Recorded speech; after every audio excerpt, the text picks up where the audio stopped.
La présidence de la commission de la CEDEAO sera assurée par la Côte d'Ivoire en la personne de l'actuel ministre ivoirien des Mines, Jean-Claude Brou, en remplacement de l'actuel président Alain de Souza. C'est l'une des principales décisions du 52e sommet des chefs d'État de la CEDEAO hier à Abuja. Les grandes conclusions dans ce journal. Et puis la recherche au service de l'agriculture. Les chercheurs de l'INERA apportent leur contribution à la filière papaye à travers une variété à cycle court de ce fruit. Une bonne production et donc une grande rentabilité à voir dans ce journal. Un champ semencier en Californie, un incendie depuis 2 semaines à Santa Barbara ravage plus de 100 000 hectares, des milliers de personnes mobilisées pour tenter de venir à bout des flammes dans des conditions climatiques plutôt difficiles. C'est le menu de ce journal. Bonjour, merci de suivre les actualités de la mi-journée sur la télévision du Burkina. Un très bon appétit à vous qui êtes à table. Cela dit, l'actuel ministre ivoirien des Mines, Jean-Claude Brou, est le nouveau président de la commission de la CEDEAO en remplacement du Béninois Alain de Souza. La 52e conférence au sommet des chefs d'État et de gouvernement de la CEDEAO hier à Abuja en a décidé ainsi. Les questions sécuritaires et la crise politique au Togo et en Guinée-Bissau sont aussi des préoccupations abordées à ce sommet dans la capitale fédérale nigériane. Le président du Faso, qui a participé à la rencontre aux côtés de ses pairs de l'espace communautaire, a regagné Ouagadougou. Dans la soirée, Yacouba Gamene, Jérémy Koulibaly. À l'exception du Gambien Adama Barrow, 14 chefs d'État de la communauté ont pris part à cette 52e conférence au sommet de la CEDEAO. L'Ivoirien Jean-Claude Brou sera le nouveau président de la commission à compter du 1er mars 2018. Sa nomination a été approuvée par les chefs d'État réunis à Abuja. Des chefs d'État qui se sont inquiétés de la crise en Guinée-Bissau, plongés dans une impasse politique et institutionnelle, avec le défi pour les pays de la CEDEAO de maintenir des troupes sur place. Nous avons en tout cas dit aussi bien à la CEDEAO qu'au président de la Guinée-Bissau que si nous devons rester dans cet enlisement, nous serons obligés de retirer nos troupes parce que non seulement la CEDEAO nous donne de l'argent qu'on ne paye pas, mais en plus de cela, nous-mêmes nous avons des grands défis sécuritaires au plan national auxquels nous devons faire face. En tous les cas, la CEDEAO envisage des sanctions individuelles et collectives contre tous ceux qui constitueraient un obstacle à l'application de l'accord de Conakry en faveur de la paix. Sur la crise sociopolitique au Togo, les chefs d'État appellent à un dialogue politique pour la mise en œuvre des réformes politiques. L'accent a été mis sur le dialogue intérieur qui a commencé entre la majorité et l'opposition, et l'opposition et le gouvernement. Et on a demandé en tout cas que les efforts soient faits pour que cette concertation interne puisse avoir des résultats. La question de la monnaie unique CEDEAO a également été débattue par les dirigeants de l'espace communautaire. L'option a été toujours maintenue que 2020 doit être la date de la création de la monnaie de la CEDEAO, étant entendu qu'on le ferait de façon progressive en considérant que tous les pays qui pourront répondre aux critères de convergence vont commencer donc à battre la monnaie CEDEAO en attendant que les autres pays puissent se conformer et puissent intégrer donc le processus de cette monnaie-là. S'agissant de l'adhésion du Maroc à la CEDEAO, elle a été renvoyée sine die pour des études approfondies. La CEDEAO, qui se dit préoccupée par la problématique terroriste, envisage un sommet conjoint avec sa sœur jumelle, la CEMAC, la Communauté économique des États de l'Afrique centrale, pour le premier semestre de 2018. Un sommet consacré au terrorisme et aux crimes transnationaux. Instruction a été donnée par les chefs d'État à la Commission pour la préparation de cette échéance. Et avant cette conférence au sommet des chefs d'État de la CEDEAO, le président du Faso a pris part ce 13 décembre à Paris à une réunion de soutien au G5 Sahel. La rencontre a abordé la question du financement et des modalités d'utilisation des fonds alloués à la lutte contre le terrorisme. Sur les conclusions de la rencontre de la CEL Saint-Cloud en banlieue parisienne, je vous propose d'entendre le chef de l'État burkinabé.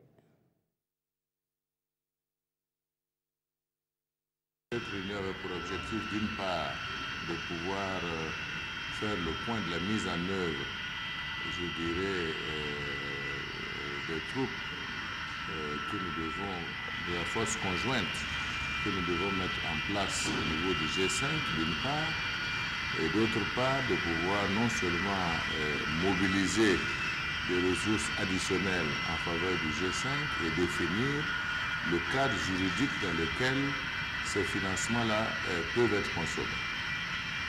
D'abord, concernant la mise en place de la force conjointe, la décision a été prise d'accélérer la mise en place de cette force conjointe le plus rapidement possible. Le second aspect, nous avons décidé que toutes les ressources doivent être consacrées au secrétariat général du G5, parce que la question qui s'était posée de savoir bien, vous demandez de financer le G5, mais où devons-nous, avec qui devons-nous discuter? Donc nous avons défini maintenant le point focal, ça sera le secrétariat général du G5, et en tout cas nous avons eu des engagements de certains pays du Golfe. Et il est prévu que la grande réunion pour la mobilisation des ressources, aussi bien pour la force conjointe que pour les questions de développement dans les pays du G5, puisse avoir lieu en février 2018. Donc ça, c'était les conclusions de la première rencontre que nous avons eue à Paris. Propos recueillis par Yacouba Gamene et Jérémy Koulibaly. Au Burkina Faso, le Père Noël est bien en avance cette année chez les enfants vulnérables de SIA. Le président de l'Assemblée nationale, touché par la situation de ces enfants, fait preuve d'une générosité envers eux. Et à l'issue d'une visite dans les centres d'accueil à Bobo Dioulasso, Alassane Bala Sakandé aurait donc laissé entendre qu'il va renoncer à 50% de son salaire de base pour soutenir les enfants vulnérables du Burkina Faso. C'est ce que nous rapportent Hassan Gourabou et Rachid Savadougou. C'est au service de pédiatrie préventive et sociale du centre hospitalier universitaire Souro Sanou que la visite commence. Après l'accueil et les salutations d'usage, le directeur général fait des doléances à son ordre du jour avant de présenter le crène à la délégation. C'est une visite très importante pour nous. Nous le remercions beaucoup parce que nous connaissons beaucoup de difficultés et nous espérons que sa venue dans notre centre va nous permettre de résoudre nos difficultés, nos problèmes. Nous le remercions beaucoup pour le geste qu'il a eu à faire et nous espérons que les doléances que nous avons eu à poser seront vraiment prises en compte et qu'on va avoir une solution à nos problèmes. La visite se poursuit dans 2 orphelinats de la ville. Le centre d'accueil des enfants en situation difficile, le nid du secteur 24 et le village SOS d'enfants du Burkina Faso. Et pour nous, c'est une visite qui est venue et qui encourage l'ensemble du personnel parce que c'est un travail qui se fait avec beaucoup de sacrifices. Et voir une autorité qui passe, saluer, voir le travail, ça c'est encourageant et nous invitons tous les Burkinabés à faire aussi la même chose. Et si chaque Burkinabé, ne serait-ce, comme je dis, chaque Burkinabé pouvait faire un geste à quelque niveau que ce soit pour ses enfants en difficulté, pour ses enfants en détresse, et je pense que nous aurons aidé toute la nation entière. Et c'est d'ailleurs la raison pour laquelle, en toute modestie, j'ai en tout cas pris la décision de pouvoir accorder 50% de mon salaire de base pour pouvoir venir en aide à ces orphelinats au niveau du Burkina Faso. À chaque centre visité, le président de l'Assemblée nationale a fait don d'une enveloppe financière d'1 million de francs CFA et des promesses de soutien pour une bonne marche de ces structures. Et dans l'actualité politique, le bilan des 2 ans de mise en œuvre du programme présidentiel et du PNDS passé à la loupe par l'Alliance des partis de la majorité présidentielle à l'Assemblée générale régionale. Le but de la manœuvre étant pour les leaders de l'APMP de donner des informations utiles sur les réalisations faites et celles en cours afin qu'elles soient divulguées auprès de la base. Dans la région du centre, les partis membres de l'Alliance applaudissent les avancées visibles sur le terrain et dans tous les secteurs d'activité. C'est ce que nous rapportent Gérard Sommet et Nyarki Teda. C'est une rencontre des chiffres. Simon Compaoré et ses camarades de l'APMP, l'Alliance des partis de la majorité présidentielle, présentent avec fierté les actions réalisées en 2 ans dans 17 secteurs d'activité. En ligne de mire, la promotion de l'emploi. Les programmes spéciaux d'auto-emploi pour les jeunes et les femmes ont permis de financer plus de 13 000 micro-projets. À cela s'ajoute la promotion de l'auto-emploi par les fonds nationaux. 5 840 projets ont été financés pour un coût global de 5 milliards 900 millions de francs CFA. Et avec insistance, l'orateur fait remarquer le recrutement spécial de 2500 policiers pour cette année 2017. En 2016, le nombre de recrutements à la fonction publique est passé de 10 000 à 18 000. Et ce n'est pas tout. Dans le domaine des services sociaux de base, 54 milliards de francs CFA ont été injectés pour la gratuité des soins. 62 CSPS ont été réalisés, 24 autres transformés en centres médicaux, le tout accompagné de la déconcentration des spécialistes dans les régions sanitaires. 2900 salles de classe ont été construites, soit pour remplacer les écoles sous Payotte, soit pour normaliser certaines écoles. À cela, il faut ajouter la réalisation de 407 CG, 34 lycées et 33 complexes scolaires en 2 ans. C'est de l'inédit selon l'APMP et il faut expliquer tout cela aux militants. Toutes les réalisations, là, nous pouvons dire où se situent ces réalisations, parce que tout cela a été positionné sur la carte. Donc aujourd'hui, je défie quiconque de dire qu'on a fait du surplace. On a bougé. Les lignes ont également bougé dans les domaines de l'eau, de l'agriculture, de l'élevage, de l'énergie, des infrastructures, de la défense et de la sécurité. Bref, la liste n'est pas exhaustive. L'APMP place 2018 comme une année de grandes réalisations et changera de fusil d'épaule avec au centre une grande campagne de communication. Parlons à présent de la papaye, ce fruit prisé des Burkinabés mais relativement très peu disponible sur le marché. Les chercheurs de l'Institut de l'environnement et de recherche agricole ont trouvé la solution qui pourra soulager toute la filière papaye. Leur trouvaille, une variété à cycle court et rentable. Une visite guidée du champ semencier de l'INERA et vous pourrez vous en convaincre. Suivez le dossier de Bilidou Bazongo et Amadou Lougué sur le sujet. Jour de récolte au champ sémencier de papaye. Un verger de moins d'un quart d'hectare avec 500 pieds de papaye. Un champ école créé par les chercheurs de l'INERA, l'Institut de l'environnement et des recherches agricoles. Dans le champ que nous sommes actuellement, l'objectif est de produire 5 kg de semences. Dans 5 kg de semences, on peut couvrir 100 hectares de verger. La première ressource indispensable au papayer est l'eau. Au moins 6 litres d'eau chaque 2 jours et par plante, assortie de matières organiques bien décomposées. Et tous les endroits sont bons pour cultiver la papaye. Ne cherchez pas de grande surface. La cour que vous avez déjà, si ça peut accueillir 5 papayers, 1 papayer, 10 papayers, vous allez voir que vous allez pouvoir vendre de la papaye. Les eaux de lessive, des toilettes et de la vaisselle peuvent être utilisées à nourrir vos plantes, mais l'eau très savonneuse ou trop huileuse est à éviter. Les eaux trop huileuses, il faut les décanter avant de le mettre au papayer. Voilà. Mais l'eau trop savonneuse, il faut éviter. Donc la première eau de lessive, il faut la jeter. L'eau de rinçage, on la met au papayer et il n'y a pas de problème.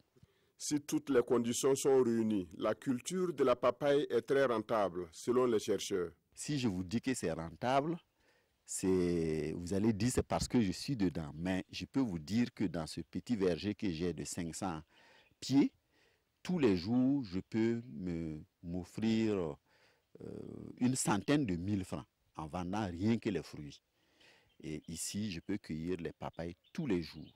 Cette variété de papaye a un cycle de production assez réduit.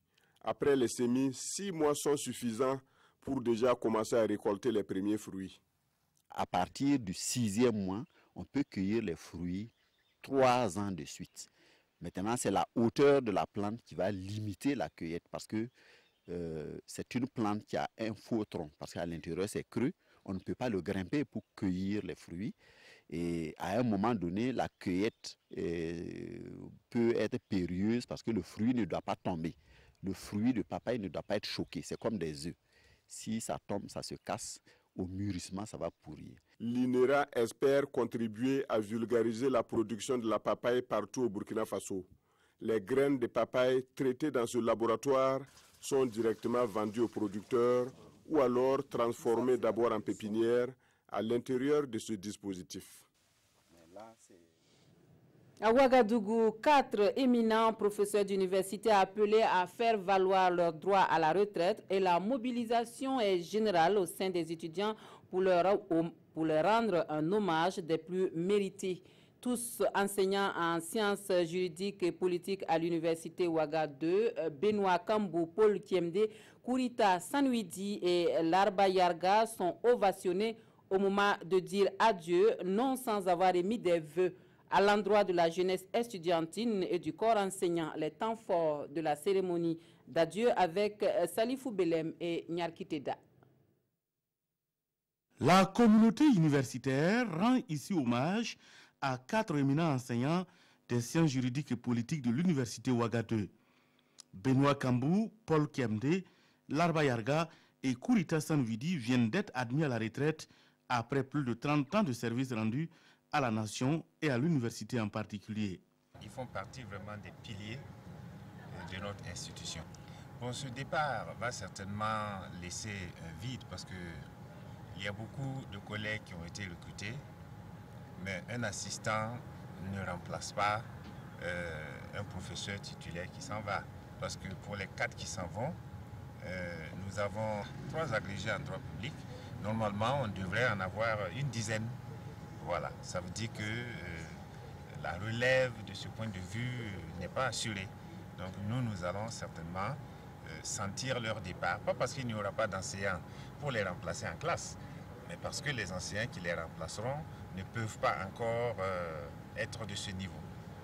Pour ces 4 baobabs de l'UFR SJP, désormais à la retraite, ils reçoivent ces hommages sous forme de reconnaissance. Je suis satisfait d'abord de l'esprit de famille qui a prévalu au sein de notre UFR.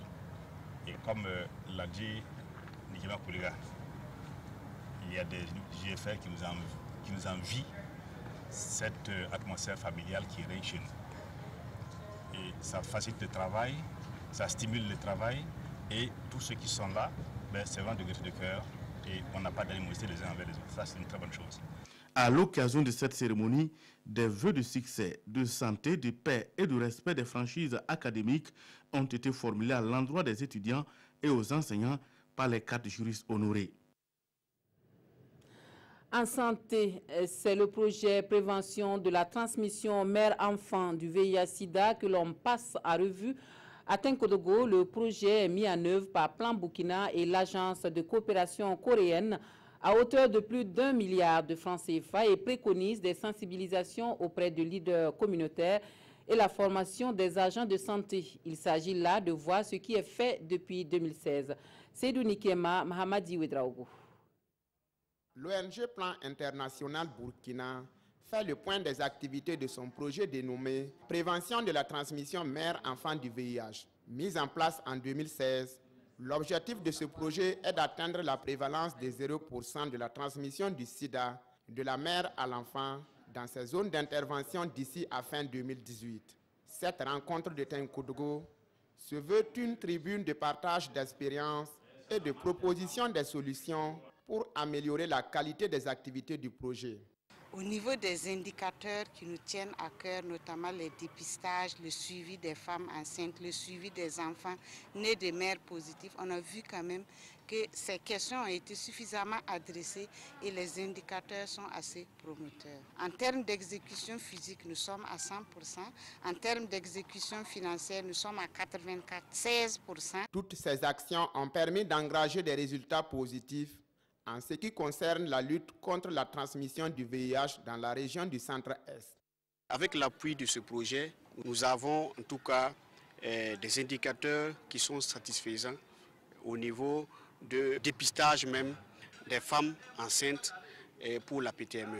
Les 2 districts ont dépassé la barre de 90% des femmes vues au cours des CPN, des consultations prénatales, qui ont pu reçu les résultats.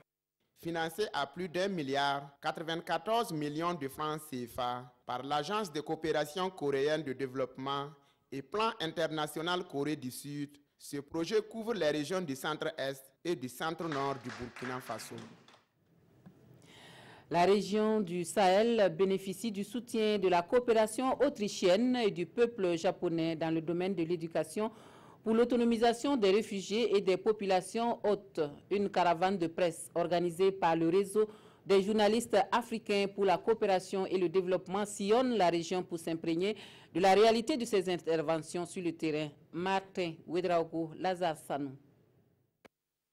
Le réseau des journalistes africains pour la coopération et le développement est dans le Sahel.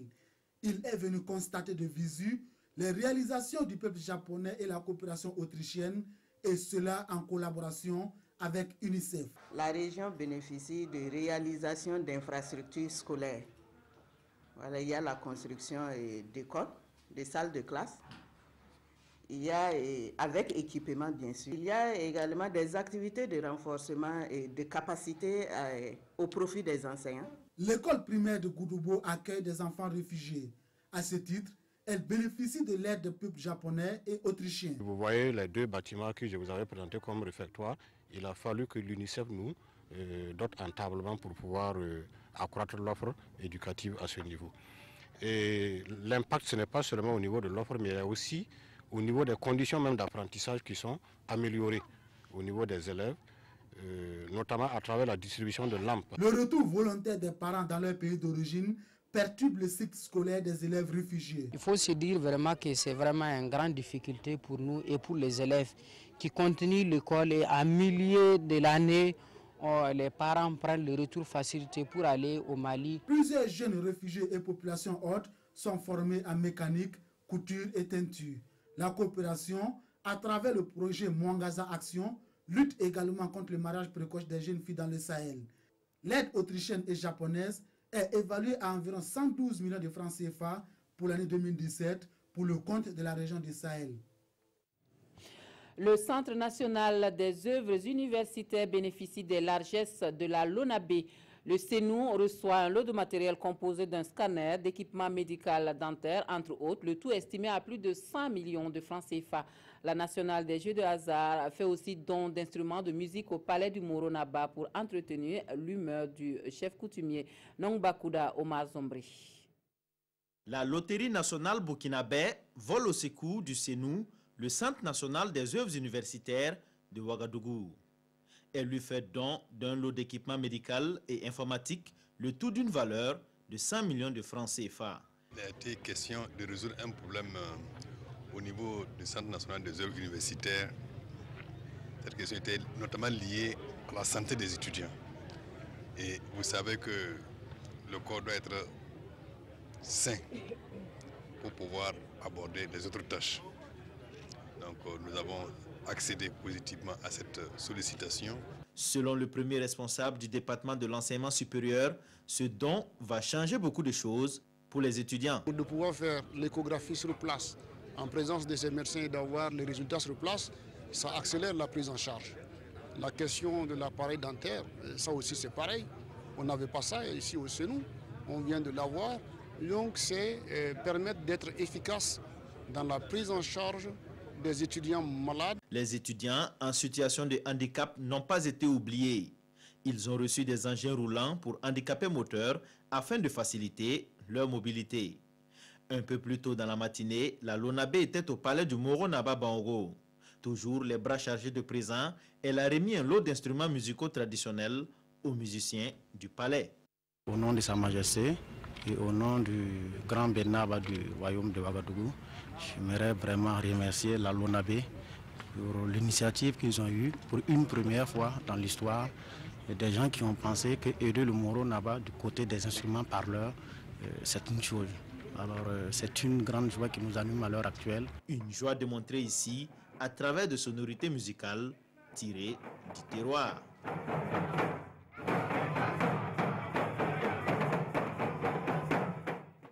À l'étranger, Boko Haram fait parler de lui. La secte islamiste redonne de ses nouvelles. On annonce une mise à prix d'1 milliard de dollars du gouvernement nigérian pour rechercher donc Boko Haram. Nouveau cap dans la croisade entamée par le gouvernement nigérien contre la secte islamiste Boko Haram. Les gouverneurs du premier producteur africain de pétrole ont approuvé le déblocage de la somme d'1 milliard de dollars pour aider à combattre l'insurrection du groupe djihadiste. Cet argent sera issu d'un compte spécial rassemblant les revenus excédentaires des ventes de pétrole brut. Il est estimé à 2,3 milliards de dollars selon les autorités. Alors que l'insurrection dans le nord-est du Nigeria est à sa 9e année, les attaques meurtrières contre les militaires et les civils se poursuivent et de vastes zones échappent toujours au contrôle du gouvernement. Des détournements de fonds destinés à l'aide de 8,5 millions de personnes dans la région par des fonctionnaires sont également signalés. En octobre, le président Muhammadu Buhari avait limogé le plus haut fonctionnaire du pays qui était accusé d'avoir touché des pots de vin et augmenté la valeur des contrats dans le cadre de certains projets d'aide aux populations. D'après des responsables militaires, les troupes envoyées sur le front de la lutte contre Boko Haram sont régulièrement confrontées au manque de moyens financiers et d'équipements de qualité. Et puis, la Californie emploie à des flammes depuis 2 semaines. Les feux dévastent des centaines de milliers d'hectares à Santa Barbara et détruisent de milliers de structures. Les secours se démènent pour éteindre l'incendie dans des conditions pas évidentes du tout. Les flammes continuent de faire rage en Californie. Nommé Thomas, l'incendie est désigné comme le 3e feu le plus dévastateur dans l'État de par son étendue. En 2 semaines, plus de 100 000 hectares ont été brûlés et 1000 structures détruites, dont une majorité de maisons individuelles, selon un dernier bilan ce samedi des autorités. Plus de 8000 personnes sont mobilisées pour tenter d'en venir à bout, mais les vents et l'absence d'humidité favorisent la propagation du sinistre. De nouveaux ordres d'évacuation ont été émis dans le riche comté de Santa Barbara, au nord de Los Angeles. Pour le gouverneur de Californie, Jerry Brown, ces incendies devraient servir d'avertissement sur les menaces liées au changement climatique. Et c'est la fin de cette session d'information. Merci de votre attention. Toute l'équipe du 13h se joint à moi pour vous souhaiter une très bonne journée dominicale.